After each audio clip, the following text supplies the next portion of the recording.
This mug was for sale at the Muletown Pipe Show this year. It's a solid mug and a nice souvenir, a way to have a cup of coffee and remember a good time with friends. Also this year, Jeremy McKenna brought a small batch of Sutliff's Last Blend, and Nate King brought 5 pipes that were made special just for this show. Of course, the pipes and tobacco were made for smoking, but they also serve as a reminder of the folks who showed up, who smoked together, and enjoyed each other's company one weekend in Columbia, Tennessee.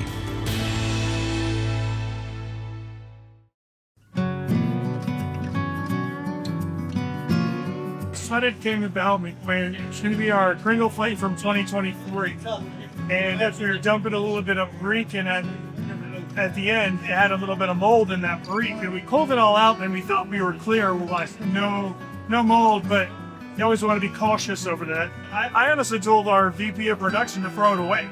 I said, hey, there's a chance it has mold. Like, don't take the chance, like, throw the tobacco away. But he never throws anything away, in this case, thankfully. So he put it in a container to be up for extra storage in a hogshead with a plastic bag over it and literally sweated out in the Virginia E3 era. When he pulled it out and pulled the bag off, he came and got me. He said, dude, you got to see this. It's beautiful tobacco. No mold. It was the blend that it should have been, but even better. Instead of just taking that and making a blend out of it, we decided to put it in a port barrel for at least 6 months. Aged it in a port barrel, and then we made blood cuts out of it with this whole leaf. And that's when it became sweat. No, it was going to be 175th anniversary, one of our blades that year, but then during the acquisition and everything, it just got lost. So we still wanted to do it and get it out to the consumers. But then with tobacco pipes winding down, it was okay, how are we going to do it? And I still wanted to go to one last show to really just see everyone that comes to shows that I've been seeing for year after year. So Muletown fit within that time frame. So just said, you know, let's make it a Muletown exclusive. I brought a bag of like all the entrails, all the cutting off the locks today. And I walked around the crowd and was like, here's some sweaty. If you want to try it, take a sample, and people love it. They've been loving it. One guy was like, this is the best blend. I was like, honestly, it's the best one we've ever made. The blend will continue to age, obviously, like any tobacco, right? Like, however, the process that it went through is in like, there's already nice, well-aged Virginia, red Virginia starting. Then we sweated it for a year, continued to age and mature it. Then we put it in a port barrel, aged it further. Then we also pressed them.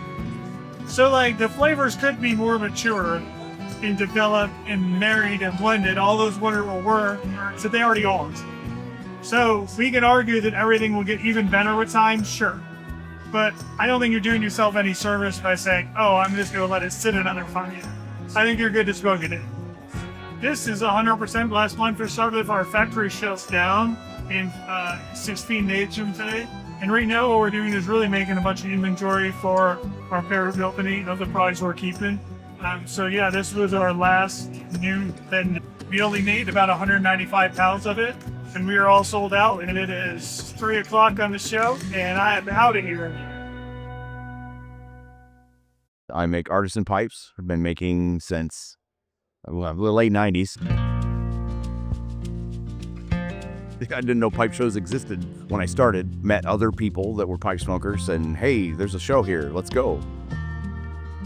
Been going to shows all over the world. Before Muletown, you had the Music City show and the Nashville show and all that, and then they formed the Muletown show, which has been a staple.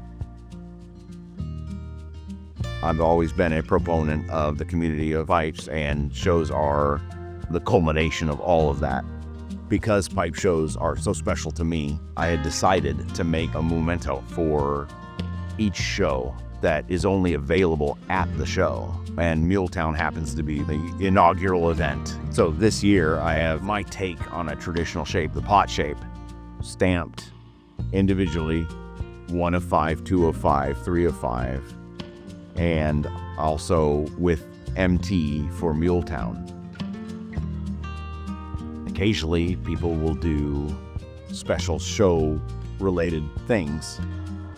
Not too often, but as a pipe maker, this is one way I can offer something special. And in the future, hopefully we'll get some more pipe show specific things to get people out and truly experience what pipe shows are. The pipes were really well received. Everyone liked the idea. I think it brings a little something extra to the show, and we'll carry on at Chicago. I will have another 5 there. Hopefully I can get some done for St. Claude, the first show there ever in France.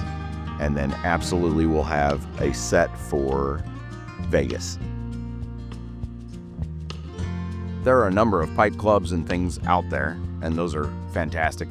Join one. But the special aspect of pipe shows is everyone's here. When you come to the shows, you don't have to buy my pipe. That would be awesome. But pick something you like. Get to a pipe show. You learn, you have an immense fun, and it will change your life.